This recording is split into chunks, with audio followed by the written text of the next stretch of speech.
আসসালামু আলাইকুম ওয়া রাহমাতুল্লাহি ওয়া বারাকাতুহু। নাস্তিকতা নিপজ্জাক দিন ইসলাম জিন্দাবাদ, নাস্তিকতা নিপজ্জাক দিন ইসলাম জিন্দাবাদ, কোটি প্রাণীর কি আওয়াজ। খোদাদ্রোহী ছাড় পাবে না, এই বাংলায় ঠাঁই হবে না, মুসলমানরা জেগেছে আজ। জোর কদমে সামনে চলো, বজ্রকণ্ঠে আওয়াজ তুলো, সবাই মিলে একই তালে দাও না স্লোগান, নারায়ে তাকবীর, নারায়ে তাকবীর। বিশ্বের মানুষ তাফসীর শুনতে পাচ্ছে, সুতরাং আপনাদের কাছে বিনীত অনুরোধ, আপনারা কোনো আওয়াজ দিবেন না। সমস্যা হলে আমরা এখানে আছি, ইশারায় বলবেন, আমরা সরিয়ে দেব।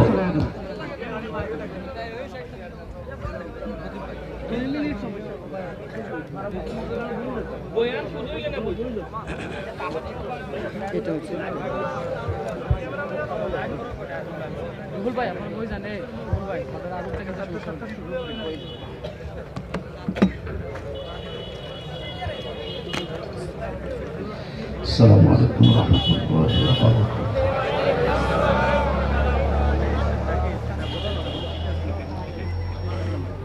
আরেকটু সেফে বসেন, আমাদের দাঁড়িয়ে আছে কেন? বসেন, রাস্তায় দাঁড়িয়ে আছে তো দরকার নেই, বসেন।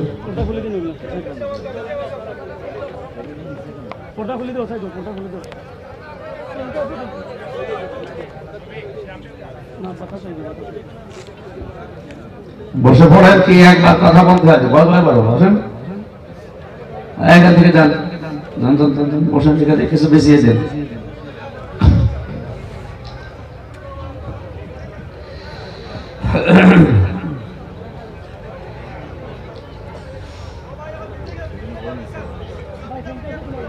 نحمده ونستعينه ونستغفره ونؤمن به ونتوكل عليه.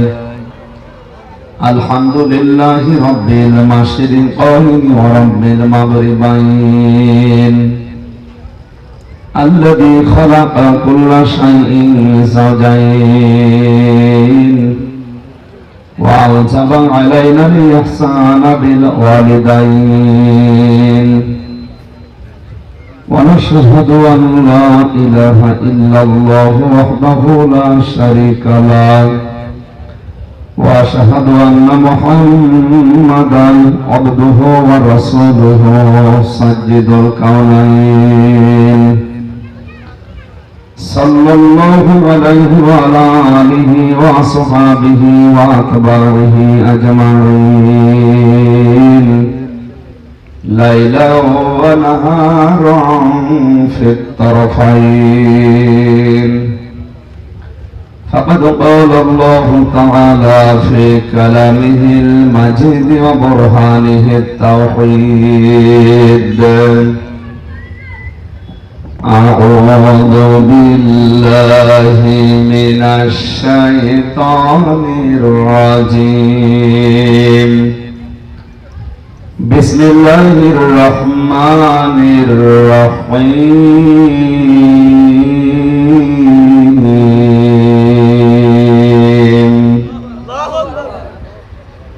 ولقد خلقنا الإنسان من سلالة من طين، ثم جعلناه نطفة في قرار مكين. صدق الله العظيم. وقال تعالى في آية أخرى: كل نفس بما كسبت رهينة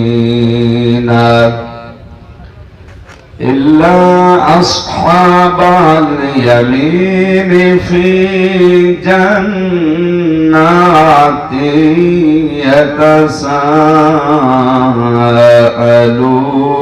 يتساءلون عن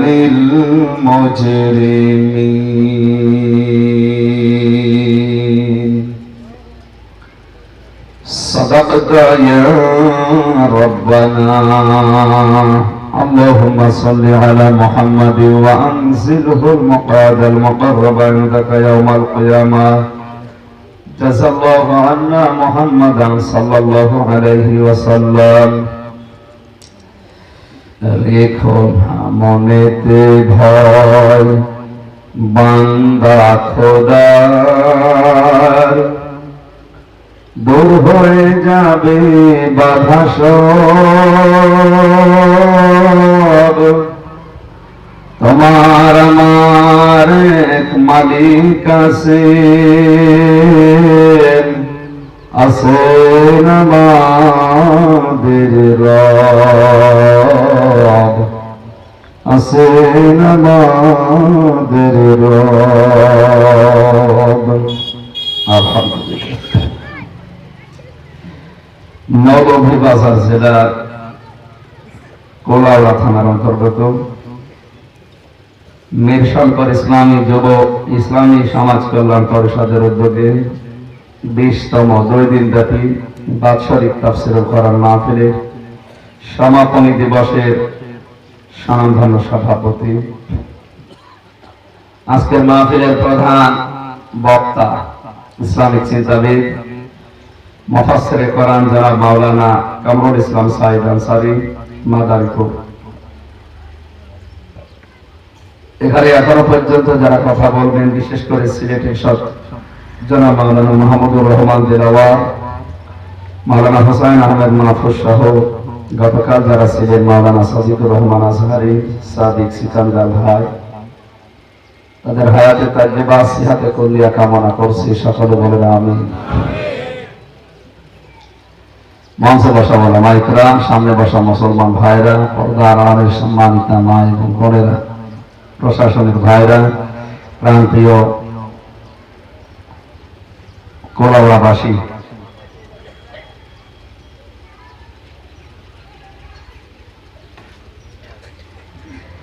সবাইকে নিয়ে মহান রব্বুল ইজ্জাত ওয়াল জালালের দরবারে শুকরিয়া আদায় করছি মত শিরে যিনি আমাদেরকে সুস্থ রাখলেন। দরুদ আর সালাম পাঠ করছে আমাদের নবী, মানবতার মহান শিক্ষক মুহাম্মদ রাসূলুল্লাহ সাল্লাল্লাহু আলাইহি ওয়াসাল্লামের উপরে। আমরা নির্ধারিত 2টা আয়াত কোরআনে কারীম থেকে 2 জায়গা থেকে পড়েছি, সূরা মুমিনুন এবং সূরা মুদাসসির। আমার প্রথম তেলাওয়াতকৃত আয়াতের সাবজেক্ট হচ্ছে আমাদের রবের পরিচয়। কার পরিচয় বলেন তো? রবের। এই জন্য আমি ইসলামী গান 2 কলি বলেছিলাম যে আমাদের একজন রব আছে, তিনি কে তার পরিচয়টা দরকার আমাদের। এই পরিচয় না থাকার কারণে আজ আমরা অনেকে বিভ্রান্ত, দল বেদলে বিভক্ত হওয়ার পেছনে কারণ রবের পরিচয় না জানা। এটা যদি আমরা জানতে পারতাম, কারণ আমাদের রব তো একজন, কয়জন? আমাদের দল বেদলে বিভক্ত হওয়া এই রবের পরিচয় না জানার কারণে। দ্বিতীয় নম্বরে, মুসলিম দাবি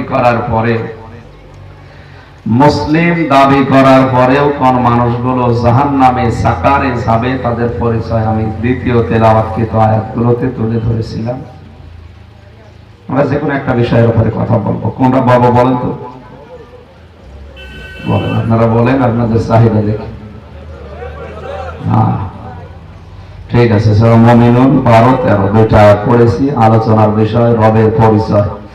আমরা সব বাদ দিয়ে আল্লাহর প্রশংসা, রাসূলের দরুদ পাঠ করে আমরা সরাসরি তাফসীরে প্রবেশ করছি। জবান খুলে কোরআনের এই সোনালী আয়াত একটা অক্ষরে যেন 10টা করে নেকি হয়। বলে আউযু বিল্লাহি মিনাশ শাইতানির রাজীম, বিসমিল্লাহির রহমানির রহিম।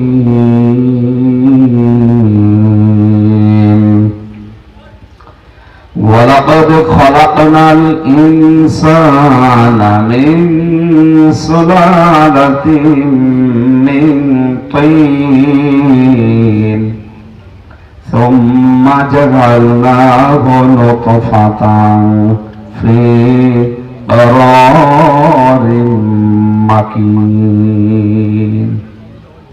সাল্লাল্লাহু আলাইহি। আছেন তো ময়দানে নাকি? এটা ক্লাস চলছে এখন।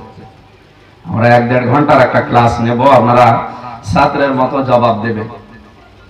যদি জবাব দিতে ব্যর্থ হন মনে করবো না এখানে এসেছে আর এ শুনে আবার চলে যাচ্ছে, এ আসলে ছাত্র না, বহিরাগত। বিশ্ববিদ্যালয়ে বহিরাগত কেউ আসলে মারপিট হয়, দাবড়া দাবড়ি হয়, এমনকি হাত পাও কেটে নেয়। এখানে যারা এসেছেন সব ছাত্র না বহিরাগত? এক ছাত্র হেড স্যারের কাছে গিয়ে বলছে, স্যার ছুটি দেন না, আমি গেলাম।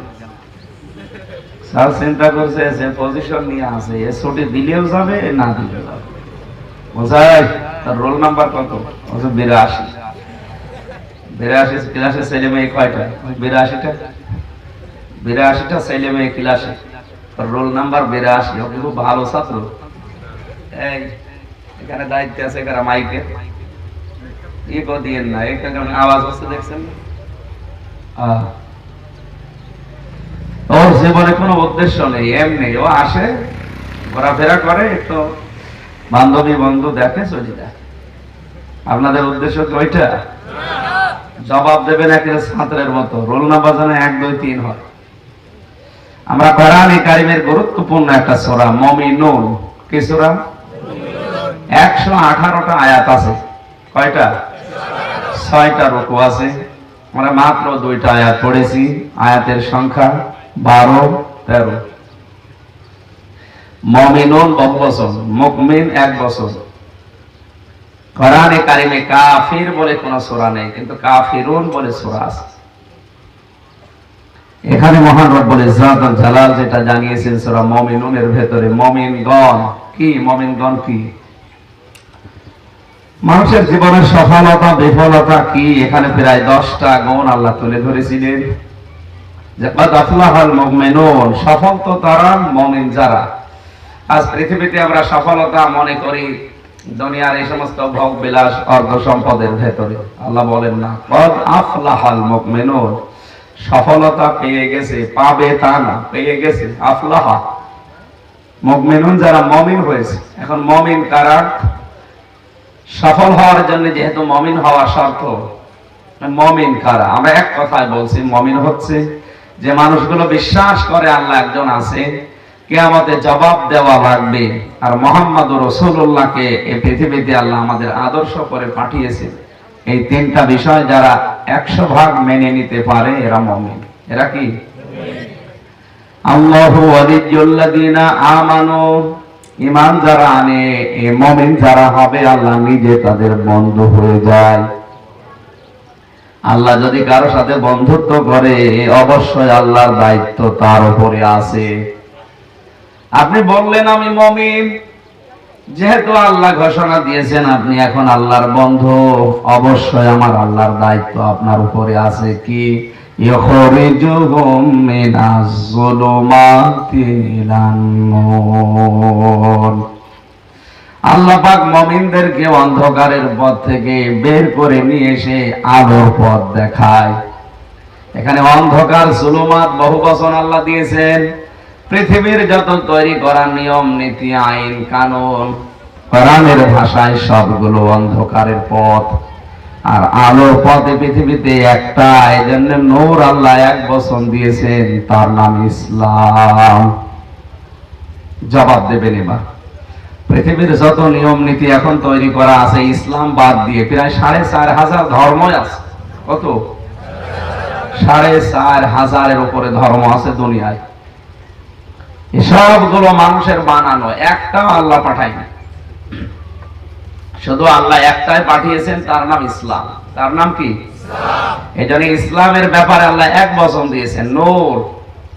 আর যেহেতু অন্যান্য ধর্ম একটা দুইটা না, হাজার হাজার, এই জন্য সেখানে আল্লাহ এক বচন আর দেয়নি, বহু বচন দিয়েছেন আর বলেছেন এটা অন্ধকারের পথ। সুতরাং এই বাংলাদেশে যারা ইসলাম বাদ দিয়ে পৃথিবীর কোন নিয়ম নীতি প্রতিষ্ঠার জন্য কাজ করবে, তারা এখনো পর্যন্ত আল্লাহর বন্ধু হতে পারেনি। এত সহজ ভাষায় কথা বলার পরও যদি কেউ না বোঝার ভান ধরে থাকে, আমার মনে হয় আপনি আজরাইল আসার আগে আর সোজা হবেন। এর চাইতে সহজ আর কোন ভাষা আছে দুনিয়ায়?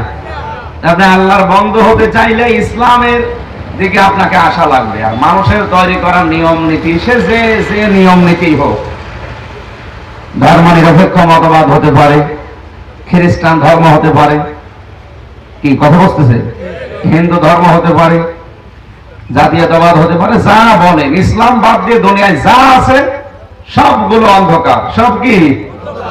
আল্লাহ তাআলা ওই সমস্ত রাস্তা থেকে আপনাকে বের করে ইসলামের দিকে নিয়ে আসবে, তখন বুঝবেন যে আল্লাহ আপনার বন্ধু। এই নিয়ে আসা মানুষের সংখ্যা কি বাংলাদেশে কম না বেশি? কম। বেশি হলে তো দেশে ইসলাম কায়েম হয়ে যেত না। আমার মনে হচ্ছে আমি বোঝাতে অক্ষম, বুঝতেছেন? আপনি যখন দেখবেন যে সব বাদ দিয়ে দিয়েছি, আমি ইসলামের দিকে চলে এসেছি অলরেডি, তখন বুঝবেন আল্লাহ আপনাকে বন্ধু হিসাবে গ্রহণ করেছে। সিস্টেম অপর পৃষ্ঠায় দেখুন, আল্লাযীনা কাফারু আউলিয়াউহুমুত তাগুত। এ দুনিয়ায় যারা কাফের তাদেরও বন্ধু তাগুত। তাগুত কাকে বলে? তাগুতের অর্থ চারটা হয়। এক নম্বরে তাগুত ওই শক্তি যে আল্লাহর বিধান নিজেও মানে না, অন্য কেউ মানবে, মানতেও দেয় না। এটা হয়তো বাংলাদেশে নেই, তাই টের পাচ্ছেন না, ভারতে আছে। নিজেও মানছে না আল্লাহর বিধান, কেউ মানতে চাবে, মানতেও দেয় না। গরুর গোশত খাওয়া লাগবে, এ বিধান আল্লাহ দিয়েছেন না? নেই। সূরা বাকারা মানে কি? কে কে খাবার আপনি খেতে পারেন, ওই খাবারের তালিকাগুলো সূরা আনআমের 151 নম্বর আয়াতে আল্লাহ ঘোষণা দিয়েছেন। قُلْ تَعَالَوْا أَتْلُ مَا حَرَّمَ رَبُّكُمْ عَلَيْكُمْ أَلَّا تُشْرِكُوا بِهِ شَيْئًا। হে নবী, দুনিয়ার মানুষকে আপনি ডাকেন, সামনে বসিয়ে বলেন আল্লাহ তোমাদের উপরে কি কি হারাম করেছে, আমার সামনে বসো, আমি কোরআন থেকে তেলাওয়াত করে করে তোমাদের শোনাই। এখানে কয়েকটা আয়াত পরপর আছে, সব খাবারের তালিকা দেওয়া আছে, কি কি খেতে পারবেন, কি খেতে পারবেন না, সব আছে। তার ভেতরে গরুর গোশত নেই, শূকরের গোশত, শূকরের গোশতের নামও আছে, কিন্তু ওটা খাওয়া যাবে না, ওটা নিষেধ। আর খাওয়া যেটা যাবে, হালাল যেটা, তার নাম মনে করেন গরুর গোশত। এখন এইটা যারা খেতে দিতে চায় না, নিজে তো খায় না, খেতেও দিতে চায় না, এরকম শক্তি দেশে নেই। এ দেশে হয়তো নেই, কারণ এখানে ৯৬% মুসলমান, আর যেখানে ৯৬% হিন্দু, ওই জায়গায় যে যদি এই আইন পালন করতে চান, আপনাকে পালন করতে দেবে? বলেন, বলবে আমার মাকে জবাই করছে। তাহলে তাগুতের ১ নম্বর অর্থ বললাম, নিজে আল্লাহর বিধান মানে না, অন্য কেউ মানবে, মানতেও দেয় না। নিজে আল্লাহর কথা শোনে না, অন্য কেউ শুনবে, শুনতেও দেয় না। এটা বাংলাদেশে আছে। বাংলার বিভিন্ন জেলাতে, আমার তো ৬৪ জেলায় অলরেডি যাওয়া শেষ, আমি দেখতে পাচ্ছি এ জেলায় অনেকে আল্লাহর কোরআনের কথা শোনে না, মানুষ শুনবে, শুনতেও দেয় না। এটার নাম আরবিতে কি? তাগুত। বলেন না কেন? এই তাগুত যদি কারো বন্ধু হয়, তার মানে শয়তান। শয়তানেরও দায়িত্ব আছে ওই বন্ধুর উপরে। ইউখরিজুনাহুম মিনান নূরি ইলাজ যুলুমাত। তাদেরকে শয়তান আলোর পথ থেকে বের করে অন্ধকারের পথের দিকে নিয়ে যায়। আমি আবার বলছি, আলোর পথ ইসলাম, অন্ধকারের পথ হচ্ছে মানুষের তৈরি করা নিয়ম নীতি, আইন কানুন। কথা বুঝতেছে? তাহলে ইসলাম থেকে বের করে নিয়ে যারা মানুষের তৈরি করা নিয়ম নীতির দিকে মানুষকে ডাকবে, নিয়ে যাবে, এদের বন্ধু অলরেডি হয়ে গেছে কি? শয়তান। বলেন বলেন। এখন আপনার বিবেকের দায়িত্ব, আপনি কি করবেন? যেহেতু পৃথিবীর জীবন থাকার জায়গা না, যদি থাকার জায়গা হতো আমি কথা বলতাম না, আপনি যা মনে চায় তাই করতে। দেখতে পাচ্ছি যে নিয়ম নীতিগুলো না মিলছে না, আজ আমাদের অন্যায়গুলো বন্ধ হয় না, গোনাগুলো বন্ধ হয় না। তার অন্যতম কারণে আমরা অনেকেই মনে করছে কালেমা যখন পড়ে রেখেছি জান্নাতে একদিন যাবই। না, এই ধারণা ঠিক না। কালেমা পড়লে যদি মানুষ জান্নাতে যায়, তো কত হিন্দুকে আমি দেখি ওরা বিপদে পড়লে কালেমা পড়ে। আমি যখন বরিশালে পড়তাম চরমনায়, এই বরিশালে ছোটবেলায় যখন যাওয়া আসা করতাম ওই সময় ব্রিজ ছিল না, লঞ্চে নৌকায় যাওয়া লাগতো। হঠাৎ দেখি ঝড় উঠেছে, নৌকা টলাটলি করে। আমরা জীবন বাঁচানোর তাকিতে ভয়ে পড়ছি, লা ইলাহা ইল্লাল্লাহ।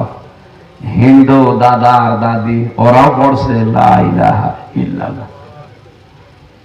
কি দাদা দেখে মনে হচ্ছে অন্য ধর্মের কালেমা পড়েন, মানে বলছে দেখো যে ঝড় উঠেছে, এ কালী দুর্গার কাজ না, এই আল্লাহ। ঝড় থেকে বাঁচাতে কালী দুর্গা দিয়ে হবে না, কি লাগবে? ওরাও জানে আল্লাহ একজন আছে, বিপদে পড়লে উনি ছাড়াই কালী দুর্গার কাজ না। কিন্তু বাপ দাদা মানে এই কারণে ওরা মেনে চলে, কথা বুঝতেছে? তাছাড়া আপনি গোপনে একবার কোন গোপন ঘরে নিয়ে 2-4টা থাপড় দিয়ে বলবেন, এই সত্যি করে বল, জীবনের ভয় যখন দেখাবেন এমনি বলবে না তোদের আল্লাহ ঠিক, আমাদের তো ভুয়া। আমি নিজে দেখেছি তো, যে বিপদে পড়লে বলে, এই কারণে বললাম। আমি যেটা এখান থেকে শিক্ষা বের করতে চাই, যাদের ধারণা যে লা ইলাহা ইল্লাল্লাহ পড়েছি জান্নাতে একদিন যাবো, এই কথাটা পুরা মিথ্যা। যদি বলেন হাদিস, তাহলে মান ক্বালা লা ইলাহা ইল্লাল্লাহ ফাদাখালাল জান্নাহ, হাদিস ঠিক আছে, কিন্তু হাদিসের ফার ব্যাখ্যা কি? মাঝখানে তো ফা শব্দটা আছে। নবীজির কাছে হযরতে ওমর জিজ্ঞাসা করেছিলেন, হে নবী আপনি তো বলতে পারতেন মান ক্বালা লা ইলাহা ইল্লাল্লাহ দাখালাল জান্নাহ, তাহলে ফা বললেন কেন? ফাদাখালা বলতে গেলেন কোন কারণে? ফা শব্দের ব্যাখ্যা বলেন। নবীজি বললেন ফা এর ব্যাখ্যা হচ্ছে আইয়ুহা আসবিরা মা হারামাল্লাহ, যে ব্যক্তি লা ইলাহা ইল্লাল্লাহ বলবে আর হারাম বিষয়গুলো হারাম বলে ছেড়ে দেবে। এখানে হারাম বিষয় বলতে ইসলামের বাইরে যা আছে সব কথা বলেন না কেন? ইসলাম বাদ দিয়ে কেউ যদি ব্যবসা করে, ওই ব্যবসা হালাল না হারাম? ইসলাম বাদ দিয়ে কেউ যদি বিয়ে করে, ওটা বিয়ে বলেন বলেন। ইসলামের বাইরে দুনিয়ায় যা আছে সব যেহেতু নিষিদ্ধ, সব হারাম। আপনি কালেমা পড়ার পরে ওই হালাল হারামকে হারাম জানেন না, হালালকে হালাল মনে করছেন।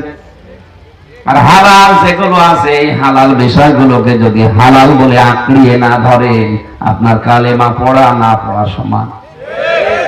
এরকম কালেমা দেশে পড়ছে না? সকালবেলা 100 বার কালেমার জিকির করে যায়, সকাল 10টায় অফিস, ঘুষ ছাড়া ফাইলে সই করে না। ওর কালেমা আর ওই হিন্দুর কালেমা এক না?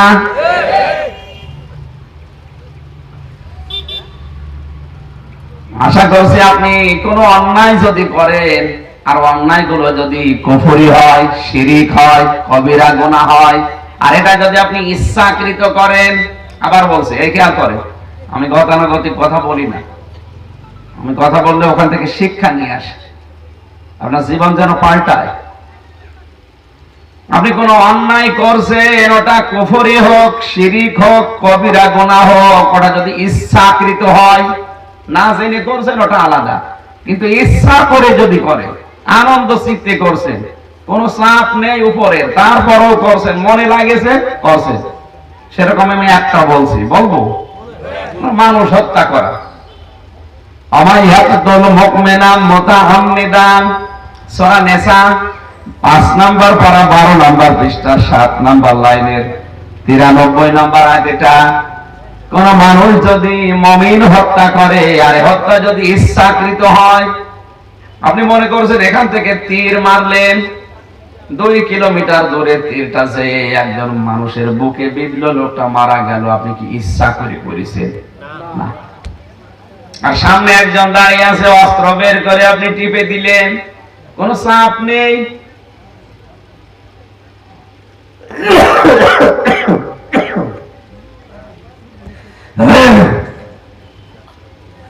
কেউ কিছু আপনাকে বলেও না, আপনার মন চাচ্ছে, হাতে অস্ত্র আছে, তাই আপনি টিপে দিলেন, লোকটা মারা গেল। এটা কি? বলেন বলেন বলেন। আমি আবার বলছি, আপনার কিন্তু কোনো চাপ নেই, উপরে কেউ বলছে না যে আপনি মারেন না, আপনার মন লাগছে, মাথা থেকে অস্ত্র বের করে আপনি টিপে দিলেন, লোকটা মারা গেল। এ কি করি বলেন? ইচ্ছা করে মারলেন। মুতাআম্মিদান শব্দটা আল্লাহ দিয়েছেন যদি ইচ্ছা করে কেউ এই কাজ করে ফাজাযাহু জাহান্নাম, তার পুরস্কার আল্লাহ দেবেন জাহান্নাম। কতদিন লোকটা থাকবে? খালিদান ফিহা, চিরকাল। কতদিন? এই চিরকাল মানে কতদিন? কোরআনে কারিমের সূরা হুদ 12 নাম্বার পারা 12 নাম্বার পৃষ্ঠার 11 নাম্বার লাইনের 107 এবং 8 নাম্বার আয়াতে আল্লাহ দলিল দিয়েছে। এই চিরকাল মানে কতদিন জানো? মাদামাতিস সামাওয়াতু ওয়াল আরদ ইল্লা মা শাআ রাব্বুক ইন্না রাব্বাকা ফাআলুন লিমা ইউরিদ। প্রতিদিন আসলে একটা করে করা দরকার, অথবা 2-3 দিন একটু থেমে রেস্ট দিয়ে তারপরে। প্রতিদিন চলছে, মেশিন ঠিক থাকে, তারপরও এক একদিন 2টা 3টা যে যায় নিয়ে যাচ্ছে ওই দিকে যাওয়া লাগছে। আমি পারছি না, আপনারা ছাড়ছেন না, আল্লাহ আমার শরীর এমনি ভালো না, 4-5 দিন জ্বর, ঠান্ডা, কাশি। পরীক্ষা করব, পরীক্ষা করতে তো ভয় লাগে, করোনা বলে আটকে রাখে। তারপরে পরীক্ষা করেছি সেদিন ফরিদপুরে, আলহামদুলিল্লাহ নেগেটিভ এসেছে, পজিটিভ আসেনি। পজিটিভ যদি আসতো 14 দিন জ্বর করে হলো আটকে রাখতো, আর আমার কমপক্ষে 14টা মাহফিল মাঠে মারা দিত। এই জন্য অন্তত পরীক্ষা এখন করা হচ্ছে না, পরীক্ষা করে ধরা পড়েনি। এখন সুস্থ হওয়ার জন্য ঔষধ দিয়েছে, আল্লাহ যেন তাড়াতাড়ি সুস্থ করেন। জোরে বলেন আমিন। আসলে টান দেব, সুর দেব হচ্ছে না, দিদি গেলে যে গাড়ি করছে, মেশিন তো ভেতরে ঠিক নেই, এলোমেলো। ঘুমাবো খালি গল্প করে পাশে, ঘুম আসে?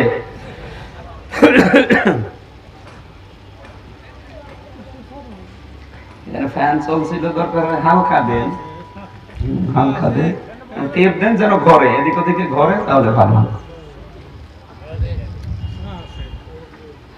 সুবহানাল্লাহ আলহামদুলিল্লাহ লা ইলাহা ইল্লাল্লাহ সুবহানাল্লাহ আলহামদুলিল্লাহ লা ইলাহা ইল্লাল্লাহ।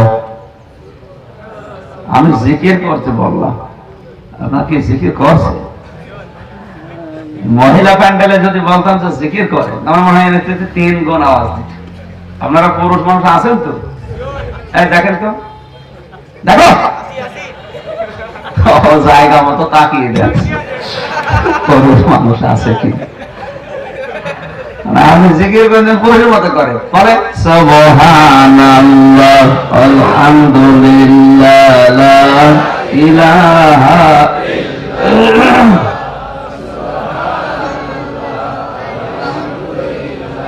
লা ইলাহা ইল্লাল্লাহ লা ইলাহা ইল্লাল্লাহ মুহাম্মাদুর রাসূলুল্লাহ। গোলামবাসী, আল্লাহ রাব্বুল আলামিনের হালালকে হালাল, হারামকে হারাম যদি না জানেন, আপনি কালেমা পড়লে জান্নাতে যাবেন, বিষয়টা ঠিক না। এটা ভ্রান্ত ধারণা, মানুষ আন্দাজে ফতোয়া দিয়েছে আপনাকে। কোরআন জানিয়েছে কে যদি ইচ্ছা করে কোন মানুষ হত্যা করে, মুমিন হত্যা করে, এটা কবিরা গুনাহ বলেন, শিরক বলেন, কুফরি বলেন, এটা আপনি নিজের মন চায় তাই করেন, এরকম কবিরা গুনাহ আছে 72টা। কয়টা? 72টা। সুদ খাওয়া তার ভেতরে, ঘুষ খাওয়া তার ভেতরে, জেনা করা, ধর্ষণ করা, এগুলো সব এর ভেতরে অন্তর্ভুক্ত। এগুলো আপনি করলেন, আপনি যে তওবা করবেন মরণের আগে সময় পেয়েছিলেন, এদিকে তাকান, বসুন বসুন বসুন। আপনি কোন কবিরা গুনাহ, শিরক এবং বেদাত ইচ্ছা করে না, অনিচ্ছা করে করেছেন, সেটা আলাদা। যদি মাফ চান আল্লাহ মাফ করে দেবে, দিতেও বাধ্য, আল্লাহ মাফ করে দেবে, কারণ তিনি গফুর, তিনি রহমান, রহিম, এ সমস্ত নাম নিয়েছেন মাফ করার জন্য। আপনি যদি গুনাহ না করতেন তাহলে আল্লাহ এই নামগুলো ব্যবহার করবে কোথায়? এইজন্য একটা হাদিসে এসেছে, কোন জাতি যদি অন্যায় না করতো, গুনাহ না করতো, তাদেরকে আমি ধ্বংস করে এমন একটা জাতি সেখানে পাঠাতাম যারা গুনাহ করত। কেন? কারণ আমি যে গাফফার নাম নিলাম, আমি এই গাফফার, গফুর, এই নামগুলো কোথায় ব্যবহার করব মানুষ যদি গুনাহ না করে? কিন্তু এই গোনা যদি অনিচ্ছাকৃত আপনি করেন সেটা আলাদা বিষয়। ইচ্ছাকৃত করেন, মন চায় তাই করেন, আনন্দ চিত্তে করেন, তারপরেও যদি আপনি ক্ষমা চান আল্লাহ ক্ষমা করে দেবে। কথা বুঝতেছেন? কিন্তু এই ক্ষমা চাওয়া লাগবে কোন জায়গায়? গোনা করেছেন যে জায়গায়। আপনি অন্যায় করলেন আমার কাছে, মনে করেন আমার বাবাকে আপনি ইচ্ছা করে মেরে ফেললেন, এখন কাবা শরীফের গিলাফ ধরে কাঁদতেছেন, আল্লাহ তুমি আমারে মাফ করো। আল্লাহর বাবা মেরেছেন আপনি? মেরেছেন কার বাবা? বলেন বলেন। আপনি তো আমার ক্ষতি করে দিলেন দুনিয়ায়, আমার মায়ের ক্ষতি করলেন, আমার ভাই বোনের ক্ষতি করলেন, কাবার গিলাফ ধরে মাফ চাচ্ছেন আল্লাহর কাছে। আল্লাহ তো আপনি ক্ষতি করেননি, করেছেন কার? বলেন না কেন? সুতরাং আমির হামজার কাছে আপনার আগে ক্ষমা চাওয়া লাগবে। আপনি অনুতপ্ত হবেন, অনুশোচনা করবেন, বলবেন যে জীবন আর এরকম করবো না, যা হয়ে গেছে মাফ করে দেন, এর ক্ষতিপূরণ আমি দিয়ে দেই। যদি আমি বলি ঠিক আছে মাফ করে দিলাম, তাহলে আপনার মাফ হয়ে গেছে। কথা বুঝতেছেন? এই জন্য অন্যায় যেখানে ক্ষমা চাবেন, অন্যায় যেখানে স্বীকার করবেন। ওনারা যদি স্বীকৃতি দেওয়ার পরে বলে ঠিক আছে আপনি ক্ষতিপূরণ দেন, আপনার বাবাকে মেরে ফেলেছেন, এই জন্য দেন, এই টাকা দেওয়া লাগবে, আপনি ওই টাকা দিয়ে ওই পয়সা দিয়ে যদি মুক্ত হতে পারেন, আপনার এই গুনার হিসাব আল্লাহ কিয়ামতে আর করবে না। কিন্তু আপনি ইচ্ছা করে একজন মানুষকে মেরে ফেললেন, ক্ষমাও চাইলেন না, কোনদিন আপনি মাফ চাবেন তাদের কাছে, স্বীকার করবেন, অনুশোচনা করবেন, অনুতপ্ত হবেন, কিছুই করেননি, আরো বলেছেন মেরেছি তা হয়েছে কি, এরকম করলেন। এই অবস্থায় আপনি মারা গেলেন, এই অবস্থায় আপনি কথা বলতেছেন, এই অবস্থায় মারা যাওয়ার পর যদি আপনাকে আল্লাহ জাহান্নামে দেয়, 2 দিন 5 দিন 2 বছর 5 বছর পরে আপনাকে বের করে দেবে না? দিক আমাদের তো ধারণা এই যে জাহান্নামে গেলে 2 বছর 5 বছর পরে নাই বের হবো, অসুবিধা কি, যা করি করি, কালেমা পড়েছি, আপনাকে আমি বলছি বের করে দিই, আমার অসুবিধা নেই, আমার কোনো ক্ষতিও নেই। কিন্তু আপনার দ্বারা যে মানুষের ক্ষতি হয়ে গেল আপনার ইচ্ছাকৃত কাজ করার কারণে, এই ক্ষতি পূরণ দেবে কে? বলেন বলেন তো। আপনার ইচ্ছাকৃত কাজ কর্মের কারণে আজ কত মানুষ 11 বছর জেলখানায়, আপনি টের পাচ্ছেন? না আন্দাজে চিল্লাবেন না, নিরপেক্ষ দৃষ্টি দিয়ে বলেন। আপনার শুধু ইচ্ছার কারণে, আপনার মন চেয়েছে আপনি ফাঁসি দিয়েছেন, আপনার মন চাচ্ছে আপনি তাকে অস্ত্র দিয়ে মেরে ফেললেন, আপনাকে আল্লাহ জাহান্নামে দিল। কারণ মানুষ হত্যা করলে কোথায় দেবে? জাহান্নামে দেবে। ফাজাযাহু জাহান্নাম, আল্লাহ তার পুরস্কার দেবে জাহান্নাম, সে খালিদান ফিহা, চিরকাল থাকবে। আর চিরকালের ওই যে এক কথায় ব্যাখ্যা করলাম যে মা দামাতিস সামাওয়াতু ওয়াল আরদ, আসমান জমিন যতদিন বিদ্যমান থাকে, এটা আরবি ফ্রেজ। এর আরবি ফ্রেজের এক কথায় অর্থ হচ্ছে, এক কথায় প্রকাশ হচ্ছে চিরকাল। এক কথায় প্রকাশ কি? তার মানে চিরকাল আপনি জাহান্নামে আছেন। অগাদিবাল্লাহু আলাইহি, আল্লাহ আপনার উপরে রেগে থাকবেন। ওয়ালা আনাহু, আল্লাহ নিজে আপনাকে বরদোয়া দেবেন, লানত দেবেন। ওয়াদালাহু আযাবান আযীমা, প্রস্তুত করে রাখবেন আপনার জন্য মহা বিপজ্জনক ভয়ঙ্কর আযাব। এবার এরপরে যদি বলেন আল্লাহ আপনাকে বের করে দেবে, দিক, আমি আপনার পক্ষে, বের করে দিলে আমার কোনো লাভও নেই, ক্ষতিও নেই। কিন্তু ক্ষতি হয়ে যাচ্ছে আপনাকে বের করে দিলে, ওই যে দুনিয়ার হাজারো মানুষের আপনি ইচ্ছা করে ক্ষতি করে দিয়ে গেলেন, এই মানুষগুলোর ক্ষতিপূরণ কে দেবে? আপনাকে জবাব দিয়ে তারপর আপনি গুনাহ করেন। আপনার কারণে কত মানুষ 10 বছর বোর কাছে থাকতে পারে না, কথা বলেন না কেন? আপনার কারণে কত মানুষ বাবা বলে ডাকতে বলছে না 11 বছর, কোথায় কোথায় থাকে তার কোনো হিসাব নেই, শুধু আপনার ইচ্ছার কারণে। আপনার মন বলছে আপনি করছেন। কোন জায়গায় যাচ্ছে আপনি টের পাচ্ছেন নাকি কোলাওড়ায় বসে আছেন? বলেন আমি কি বললাম, এবার ভাবেন। এই জন্য বলছে আপনি কি তওবা করবেন নাকি অনুশোচনা অনুতপ্ত হয়ে এখন ফিরে আসবেন, বলেন নাকি সালাতে থাকবেন? ওই বিশ্বাস বাদ দিন। কালেমা যখন পড়েছি জান্নাতে একদিন যাব, কালেমা পড়লে হালালকে হালাল জানা লাগবে আর হারামকে হারাম জানা লাগবে। আপনি তো জানেন না, হারামকে হালাল জানেন, হালালকে হারাম জানেন। আপনার কালেমা পড়া আর না পড়া কি কারণে? চামড়ার মুখ, আমিনান নাসি মা ইয়াকুলু আমান্না বিল্লাহি ওয়া বিল ইয়াউমিল আখির ওয়া মা হুম বিমুমিনিন। অনেক মানুষ এমন আছে যারা বলে আল্লাহ একজন আছে, কিয়ামতেও বিশ্বাস করি। আল্লাহ বলেন না, ওরা ঈমানদার না। আমরা ওই তালিকায় আছি, কারণ আমাদের চামড়ার মতো যা মনে আসে তাই বলে ফেলি। কিন্তু আমার ইচ্ছাকৃত কাজের কারণে যে দুনিয়ার মানুষের ক্ষতি হয়ে গেল, এই ক্ষতিপূরণ যতদিন আপনি দিতে না পারবেন ততদিন আপনাকে আল্লাহ জান্নাত জাহান্নামে দিয়ে আবার বের করে দেবে 2 বছর পর। এটা আমি মানি না। যদি বলেন তাহলে এই পক্ষের হাদিসগুলো কি হবে, একটা হাদিস আপনি নিয়ে আসেন যার সনদ মতন ঠিক আছে, নিয়ে আসেন। আমার বিশ্বাস কোরআনের বিরুদ্ধে কোন হাদিস নবীজি বলতে পারে না। এই আয়াতের পক্ষের যে হাদিসগুলো ওগুলো আমাদের সিলেবাসে নেই। 1 থেকে মাস্টার্স পর্যন্ত, 1 থেকে কামেল পর্যন্ত, দাওরা পর্যন্ত আমি শেষ করেছি, সব পাইনি। সিলেবাসে এই হাদিসগুলো নেই।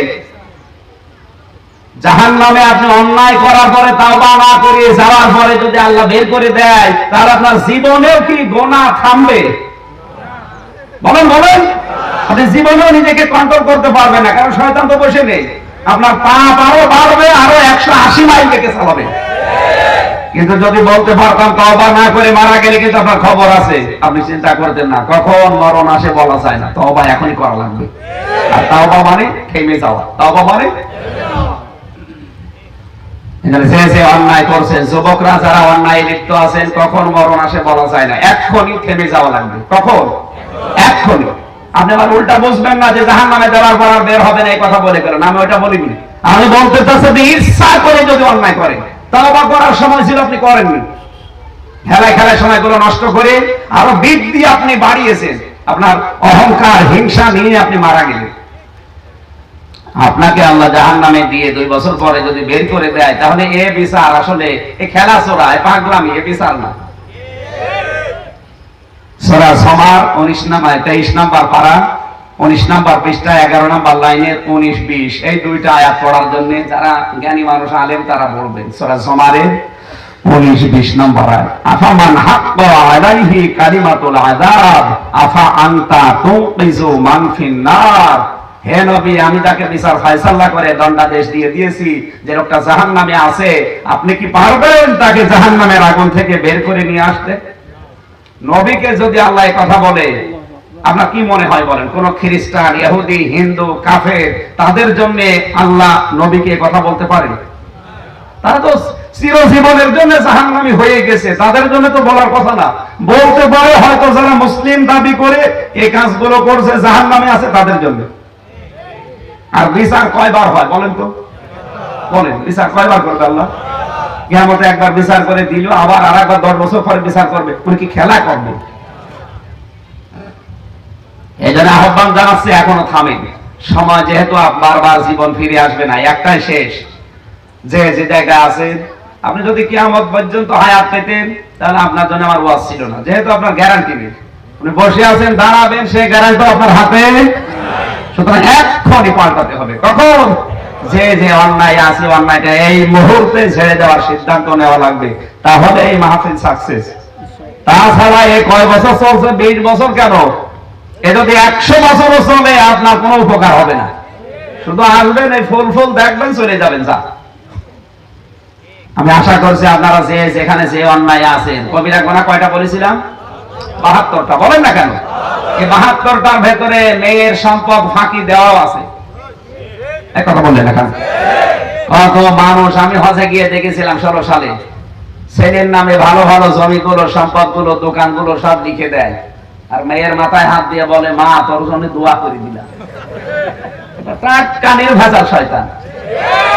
এই তুই তো দোয়া করবি, তুই ফাঁকি দিলি কেন? আগে ওর জমি ফেরত দে, এরপরে দোয়া কর।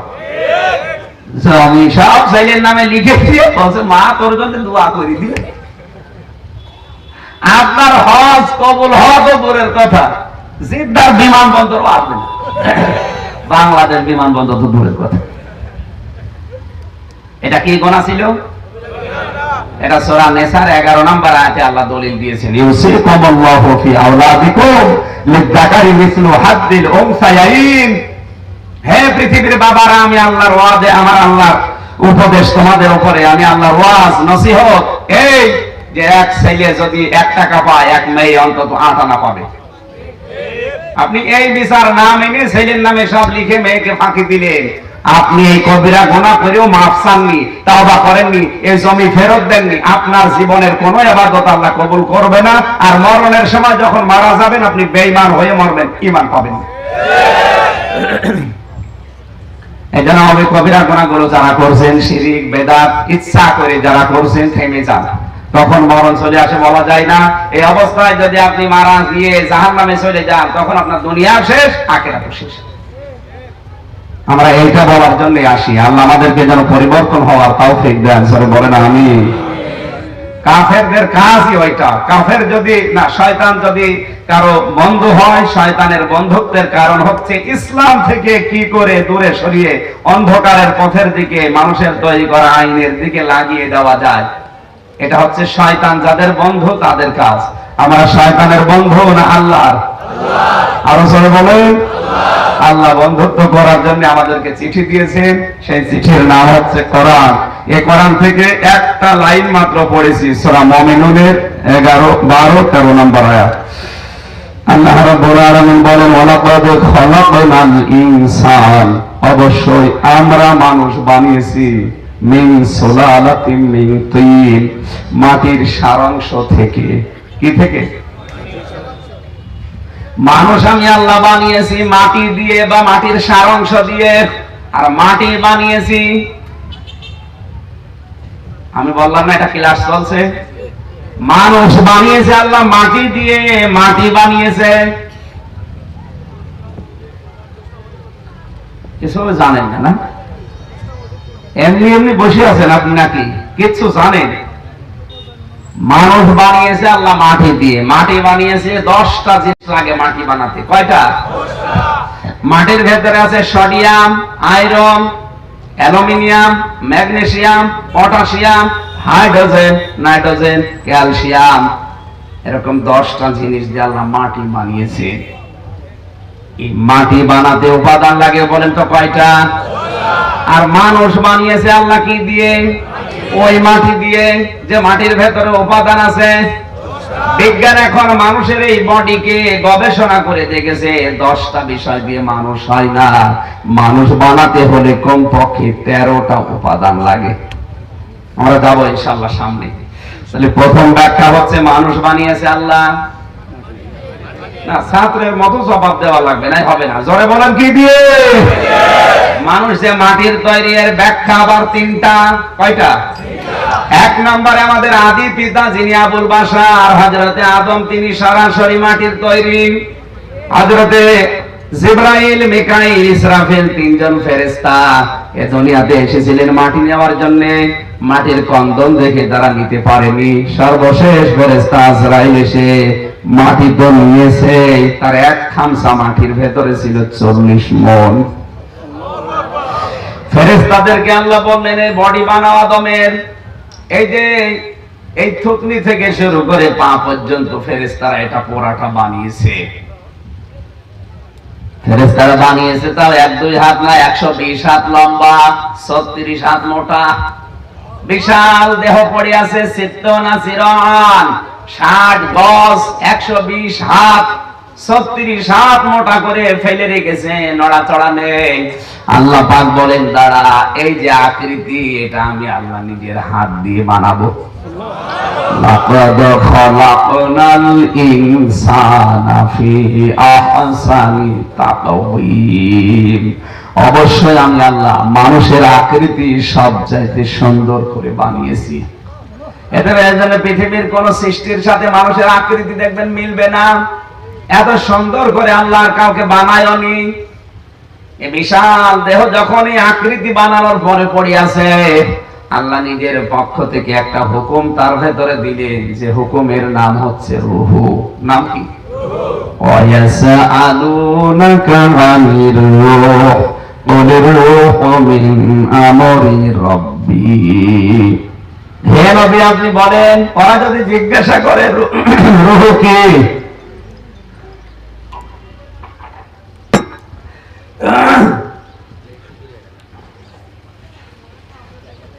এই শরীর নিয়ে আসলে এগুলো ঠিক না। 2-3 দিন এখন রেস্টে থাকার দরকার।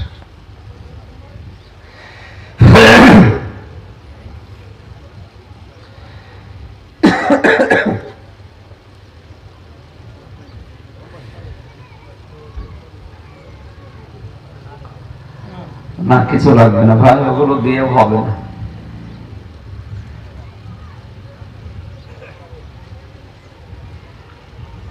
কলাবাসী তো দোয়া করেন মনে মনে, আল্লাহ পাক যেন আমার কণ্ঠটা ছেড়ে দেয়, সঠিক কথাগুলো যেন তুলে ধরার মতো শরীর দান করে। আমিন। সুবহানাল্লাহ আলহামদুলিল্লাহ লা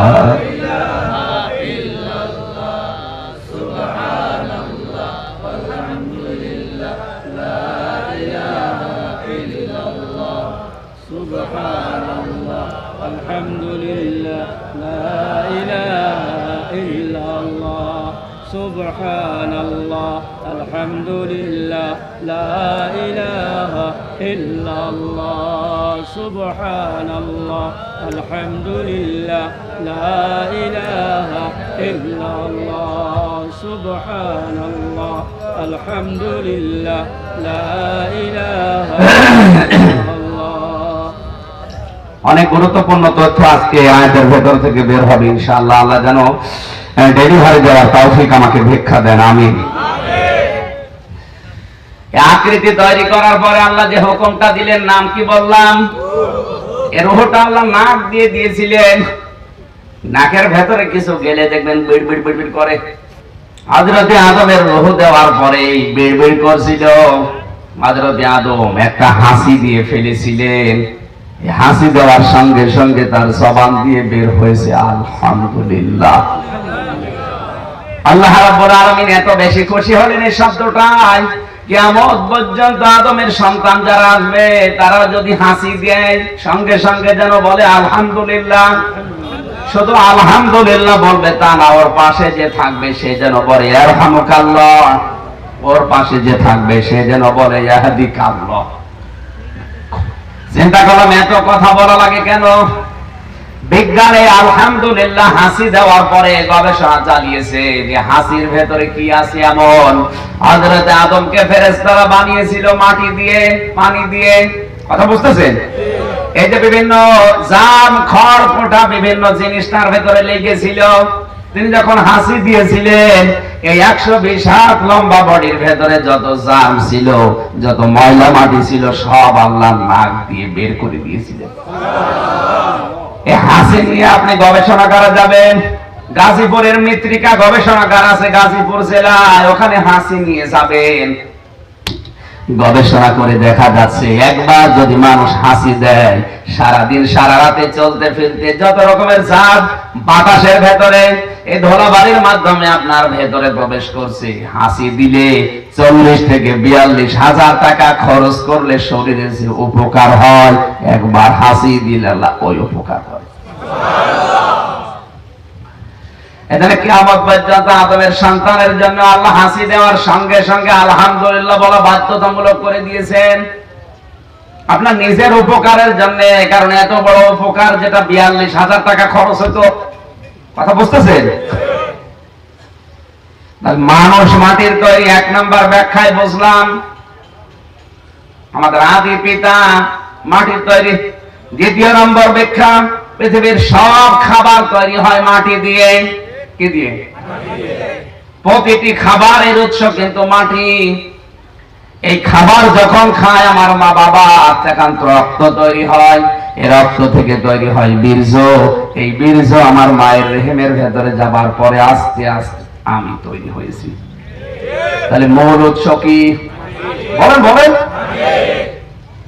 এই 3টা ব্যাখ্যা হচ্ছে মানুষ মাটির তৈরি। তার 1 নম্বরে আদম নবী মাটির তৈরি, 2 নম্বরে পৃথিবীর সব খাবার মাটির তৈরি, 3 নম্বরে আমার বাবা যে তো খাবার খেয়ে রক্ত বীর্যটা মায়ের রেহেমের ভেতরে যাবার পরে আমি হয়েছি। সুতরাং আসল বিষয় হচ্ছে মাটি।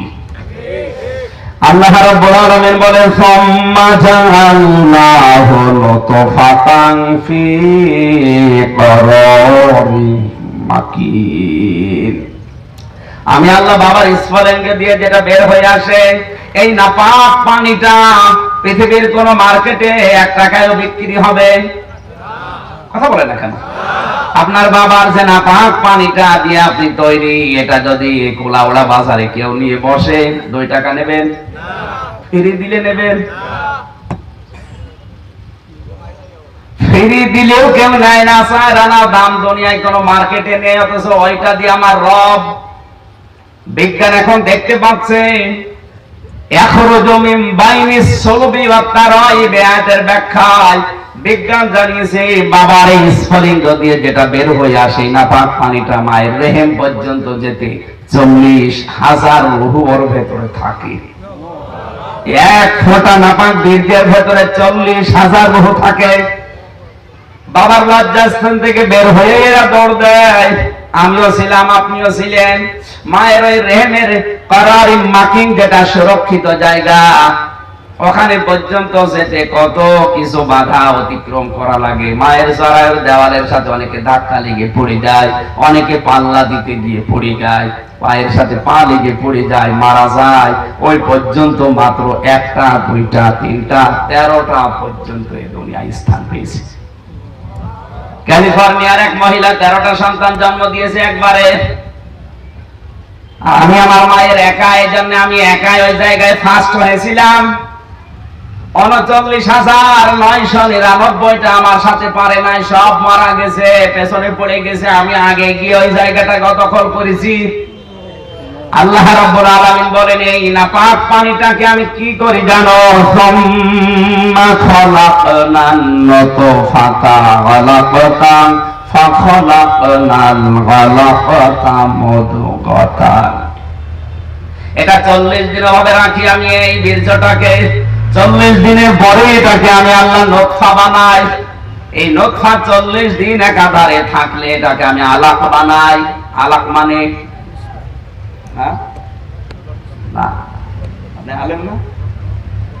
আলাক মানে আমরা বলি জমাট বাঁধা রক্ত। এখন আলাক মানে বিজ্ঞান দিয়েছে আলাক মানে ঝুলন্ত। কম্পিউটারের ভেতরে আলাক শব্দটা লিখে আপনি সার্চ দেবেন, দেখবেন ঝুলি আছে চোখের মতো। আলাক মানে এই ছাত্রের মতো জবাব দিতে বললাম না, আলাক মানে 40 দিন এভাবে আল্লাহ আপনাকে ঝুলিয়ে রেখেছে মায়ের জরায়ুর দেওয়ালের সাথে। 40 দিনের পরে ওটা বানায় আমার আল্লাহ মুদগা। কি বানায় বলেন বলেন? মুদগা কি? মুদগা হওয়ার জন্য আবার শর্ত লাগবে 3টা। একটু স্থির ভাবে শোনা লাগবে, যেহেতু আমি মুসা নবীর কাহিনী বলছি না, যা বলছে এটা গবেষণামূলক বিষয়। আপনাকে চিন্তা ভাবনা করলে সেজদা দিতে আপনি বাধ্য হবেন, অন্যায় ছেড়ে দিতে আপনার মন চাবে। আমার রব যে কি হয়েছে না পাক, যেটা ওটা কোনো মার্কেটে বিক্রি হতো না, ওইটা দিয়ে কিন্তু আপনাকে বানাচ্ছেন। 340-এর পরে আপনি আলাক হয়েছিলেন না, 340-এর পরে আপনি মুদগা হয়েছিলেন। কি হয়েছিলেন? মুদগা কি? মুদগা হওয়ার জন্য শর্ত হচ্ছে 3টা। 1 নম্বরে ওর ভেতরে চর্বি থাকবে, 2 নম্বরে রক্ত থাকবে, 3 নম্বরে রাবারের উপরে কামড় দিলে যেভাবে দাঁত বসে যায় ওরকম একটা দোড়া কাটা ভাব দেখা যাবে। এবার এখান থেকে একটা ভ্রান্ত ধারণা দূর করা লাগবে। এলাকায় আছে কিনা আমি জানি না, আমাদের খুলনা বিভাগে, বরিশাল বিভাগে এগুলো বেশি, কারণ ওই 2 বিভাগে পীর বেশি। ওখানে গেলে ওরা পীর সাহেব যারা মুরিদদেরকে বলে বাম স্তনের 2 আঙ্গুল নিচে একটা গোস্তের টুকরা আছে, তার নাম হচ্ছে কলব। যত জোরে জিকির করবি আর ধাক্কা দিবি ওইটা পরিষ্কার হবে, তুই আল্লাহর ওলি হবি। এখন আমার প্রশ্ন, এই কলব যেটা এখানে বাম স্তনের 2 আঙ্গুল নিচে আছে কিনা? যদি থাকে আমি এখনই ধাক্কা দেব, আর যদি এখানে না থাকে আমার তো ধাক্কা দেওয়া দরকার না। যদি না থাকে ধাক্কা দিলে এটা তো আরো ব্যথা হবে। কথা বলেন না? এখানে মুদগা শব্দটা যেহেতু 3 নম্বরে পেলাম, 340-এ কত হয়? 120। কত হয়? 120 দিনের মাথায় গিয়ে আপনি হচ্ছেন মুদগা। কি হচ্ছেন? মুদগার শর্ত বলেন বলেন? রক্ত, গোশত আর দড়া কাটা ভাব থাকবে। এবারে এই আয়াতের পক্ষে একটা হাদিস এসেছে, আলা ইন্না ফিল জাসাদি মুদগাতুন ইযা সালুহাত সালুহাল জাসাদু ওয়া ইযা ফাসাদাত ফাসাদাল জাসাদু আলা ওয়া হিয়াল কলব। নবীজি বলেন, হে পৃথিবীর মানুষেরা খুব ভালো করে শোনো, পুরা মানুষ 3.5 হাত বডির ভেতরে একটা গোস্তের টুকরা আছে। এই 3.5 হাত বডি বলতে শুধু মাথা, শুধু বুক, শুধু পেট, শুধু পা, কি চুল থেকে শুরু করে পায়ের তালু পর্যন্ত পুরাটা মিলে বডি। কথা বলছে না কেন? এই 3.5 হাত বডির ভেতরে যে কোনো জায়গায় ওই গোস্তের টুকরাটা আছে। যখন ওই গোস্তের টুকরা ভালো হয়ে যায় পুরা মানুষ ভালো হয়ে যায়, যখন ওইটা খারাপ হয়ে যায় পুরা মানুষ খারাপ হয়ে যায়। আল্লাহ জেনে রাখো, ওহিয়াল কলব, ওইটার নাম হচ্ছে কলব। ওইটার নাম বলেন বলেন। এবারে হাদিস থেকে যেটা জানলেন, ওই গোস্তের টুকরা ভালো হলে পুরা মানুষ ভালো, ওইটা খারাপ হলে মানুষ খারাপ। ওর নাম পীর সাহেবরা কি বলেছে যে বাম স্তনের 2 আঙ্গুল নিচে ওই গোস্তের টুকরা আছে, ওর নাম কলব। এবার আমার প্রশ্ন, আল্লাহ কি বলে কলব সম্পর্কে দেখি। আল্লাহ পাক জানিয়েছেন লাহুম কুলুবুন লা ইয়াফকাহুনা বিহা। সূরা আরাফ 9 নাম্বার পারা 13 নাম্বার পৃষ্ঠার 2 নাম্বার লাইনের 179 নাম্বার আয়াতের মাঝের অংশে আছে। এদিকে তাকান। আল্লাহ পাক বলেন তাদের কলব আছে কিন্তু চিন্তা নেই। তাহলে কলবের কাজ না, এরকম ছাত্র হলে সমস্যা। কলবের কাজ বলেন বলেন। চিন্তা মানুষ বুক দিয়ে করে না মাথা দিয়ে? মাথা দিয়ে যে চিন্তা করে আপনি কোথায় পেলেন? এই মাথার ভেতরে আপনি এখনই যদি এই খাপড়িটা তুলে ফেলেন দেখবেন 7টা জিনিস এখানে আল্লাহ সাজিয়েছেন। সামনে আছে ফ্রন্টাল লব, এরপরে আছে মোটর কর্টেক্স, এরপর আছে সেন্সরি কর্টেক্স, এরপর আছে প্যারাইটাল লব, এরপরে আছে অক্সিপিটাল লব, এর একেবারে শেষে আছে টেম্পোরাল লব। আর চারিদিকে দেখবেন দড়া কাটা ভাব দিয়ে তৈরি করা আছে, এটা হচ্ছে বাক শক্তি। 1,70,000 তার আমার আল্লাহ এই চোখ থেকে শুরু করে মাথার এই 7টা জায়গায়, এর ভেতরে আবার 42টা জিনিস লুকিয়ে আছে, এর সাথে সংযোগ স্থাপন করে জোড়া দিয়েছেন।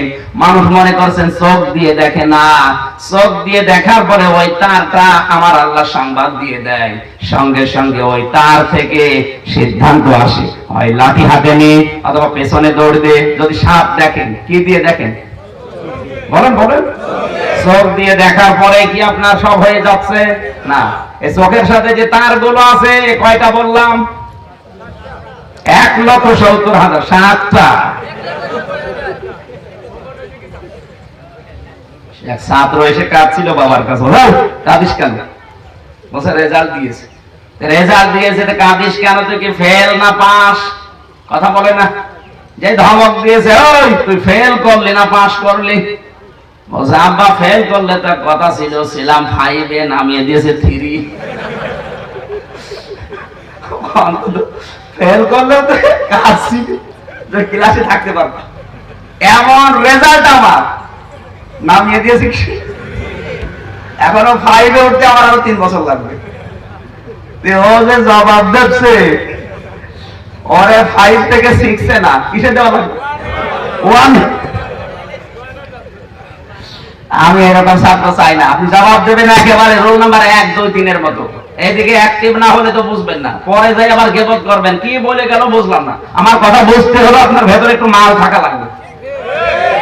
এ মাল মানে ডাই সেনসিটিভ, চিন্তা ভাবনা থাকা লাগবে। একটু চিন্তা করেন তো, ওরা যে ভ্রান্ত ধারণা গুলো দিয়ে আজ আমাদের মোকা বানিয়ে ব্যবসা করে খাচ্ছে। কলব পরিষ্কার করো, অথচ ছাতা তো এখানে নেই। কারণ মানুষ চিন্তা করে মুখ দিয়ে না, মাথা দিয়ে। কি দিয়ে? কি দিয়ে? এই মাথা যদি আপনার ভালো হয়, চিন্তা যদি ভালো হয়, তাহলে আপনি ঘুষ খাবেন না, জেনা করবেন না, মানুষের মেয়ের দিকে তাকাবেন না। এটা যদি খারাপ হয়, আপনি যতই আল্লাহর ওলি দাবি করেন 14 হাত পাগড়ি মাথায় দিয়ে, এইটা খারাপ হয়ে গেলে আপনি জেনা করবেন, আপনি সিনেমা হলে যাবেন। এই কথা বলেন না কেন? ভালো করা দরকার কি এই বুক না মাথা? কারণ চিন্তা মাথা দিয়ে মানুষ করে। এবার মাথা দিয়ে যে চিন্তা করে তার অপমান। এবার এবার এবার তাকান, আল্লাহ রাব্বুল আলামিন জানিয়েছেন চিন্তা করার জন্য যে ব্রেন দিয়েছি মানুষকে, এটা দিয়ে যদি চিন্তাও না করে, এটা সূরা আনফালে আছে। আনফাল 9 নাম্বার পারা 18 নাম্বার পৃষ্ঠার 10 নাম্বার লাইনের 22 নাম্বার আয়াতে আছে, ইন্না শাররাদ দাওয়াবি ইনদাল্লাহিস সাম্মুল বুকুমুল্লাযীনা লা ইয়াকিলুন। এই পৃথিবীর সবচেয়ে নিকৃষ্ট মানুষ আমি আল্লাহর কাছে তারা, যাদেরকে আমি চিন্তা করার জন্য মগজ দিয়েছি, ব্রেন দিয়েছি, কিন্তু তারা চিন্তা করে না। তার মানে বিবেক থাকার পরও যারা ভাবে না, চিন্তা করে না, এরা আল্লাহর কাছে চতুষ্পদ জানোয়ারের চাইতেও নিকৃষ্ট। আর এই মানুষ দেশে এখন ভরি ভরি, চিন্তা করেও করে না, সব বোঝে, এটা বোঝে না। আমার ভাইরা একটু তাকান তো এদিকে। রব্বুল আলামিন যেটা জানাতে চাইলেন, মুদগা শব্দটার ব্যাখ্যায় আমি বলছিলাম আমরা এখন মানুষের মগজ বের করব। এখানে যদি কোনো বুড়ো মানুষ থাকে ওর মাথা ফাটান, কারণ হয়তো এমনি মরে যাবে, ওর মাথা ফাটিয়ে বের করেন মগজ।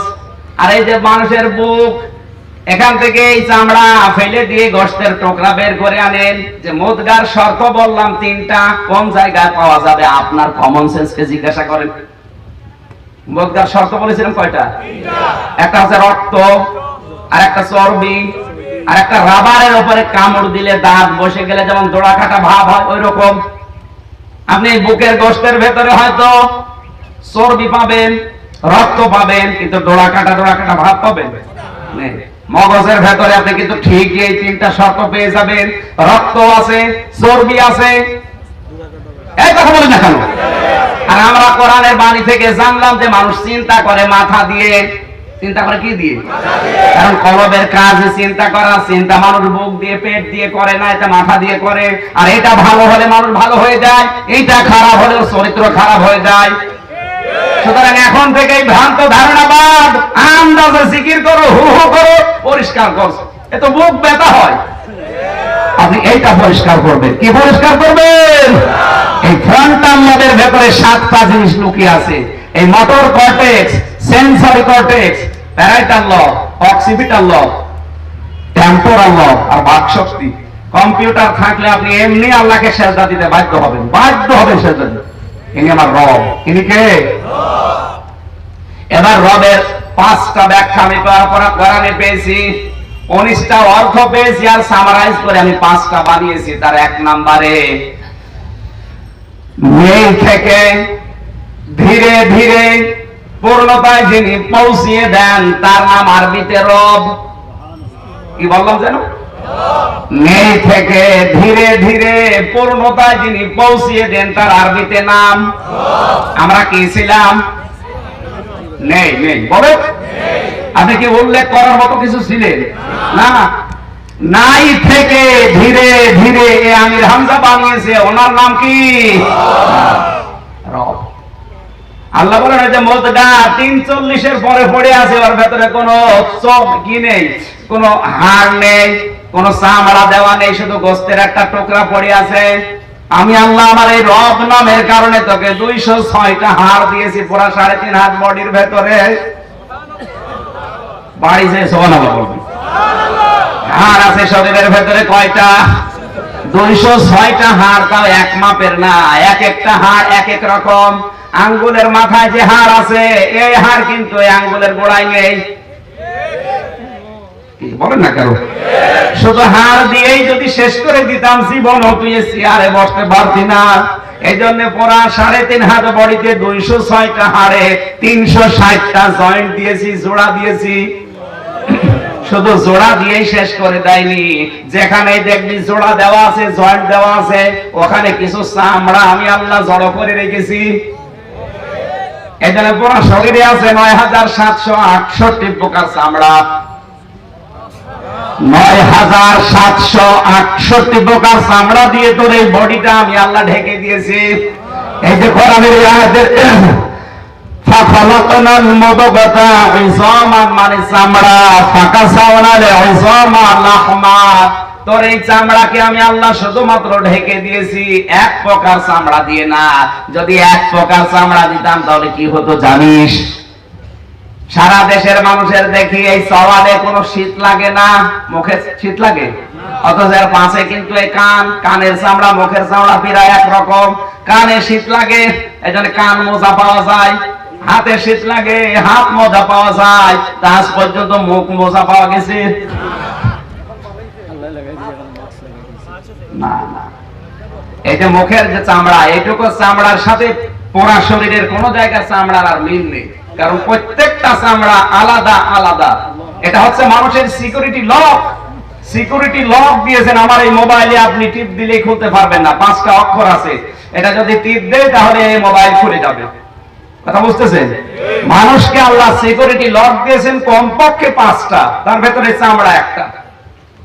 এই ৯৭৬৮ প্রকার চামড়া আমার শরীরে, ওনার শরীরেও আছে, কিন্তু আশ্চর্য আমার চামড়া ওনার সাথে মেলে না, কিয়ামতের আগে মিলবেও না। যদি আমার চামড়া কেটে যায়, ফেটে যায়, ছিঁড়ে যায়, পুড়ে যায়, ওনার চামড়া লাগিয়ে দেন, এখন পছন্দ হবে, ভালো হবে না। আমি ডাক্তারের কাছে থাকি, আমি বিজ্ঞান নিয়ে পড়েছি, আমি জানি এই চামড়া জীবনেও ভালো হবে না। এটা ভালো বানাতে হলে আমার শরীরের কোন জায়গার চামড়া কেটে যদি লাগিয়ে দেন, ভালো হয়ে যাবে। এটা কেন দিলেন? আল্লাহ বোঝাতে চেয়েছে, বান্দা তোর চামড়ায় ওর সাথে মেলে না, আর কিয়ামতের দিন তোর পাপের বোঝাও বহন করে নিয়ে যাবে। ও তোরে বলে তুই বিশ্বাস করিস, ও তো ভণ্ড আর তুই পাগল। এই জন্য আমার দ্বিতীয় আয়াত ছিল সূরা মুদ্দাসসিরের ওই আয়াতটা, কুল্লু নাফসিন বিমা কাসাবাত রহিনা। প্রত্যেকটি মানুষ তার নিজ কৃত কর্মের জন্য দায়ী, কেউ কারো বোঝা নেবে না, কারো উপরে ভরসা করে কোনো লাভ নেই। আমার ভাইরা আওয়াজ দেন, তাড়াতাড়ি আওয়াজ দেন, গরম হয়ে যাবে। তাড়াতাড়ি করে সুবহানাল্লাহ আলহামদুলিল্লাহ লা ইলাহা আলহামদুলিল্লাহ লা ইলাহা ইল্লাল্লাহ সুবহানাল্লাহ আলহামদুলিল্লাহ লা ইলাহা ইল্লাল্লাহ। লা ইলাহা, কি এত দেরি হয় কেন? তাড়াতাড়ি করেন, জানাটা ওখানে একদম বসিয়ে রাখেন। সুবহানাল্লাহ আলহামদুলিল্লাহ লা ইলাহা, এই বলেন 1 মিনিট। সুবহানাল্লাহ আলহামদুলিল্লাহ। সিয়াম কই সিয়াম? সুবহানাল্লাহ আলহামদুলিল্লাহ ইলাহা ইল্লাল্লাহ সুবহানাল্লাহ আলহামদুলিল্লাহ লা ইলাহা ইল্লাল্লাহ মুহাম্মাদুর রাসূলুল্লাহ। আল্লাহ তোমার এই দুনিয়ায় কেউ আসে কেউ চলে যায়, তবু তোমার ভয়ে কারো কাঁদে না হৃদয়। আওয়াজ কি এই বই শেষ নাকি হবে? তাড়াতাড়ি করেন না কেন? সুবহানাল্লাহ আলহামদুলিল্লাহ।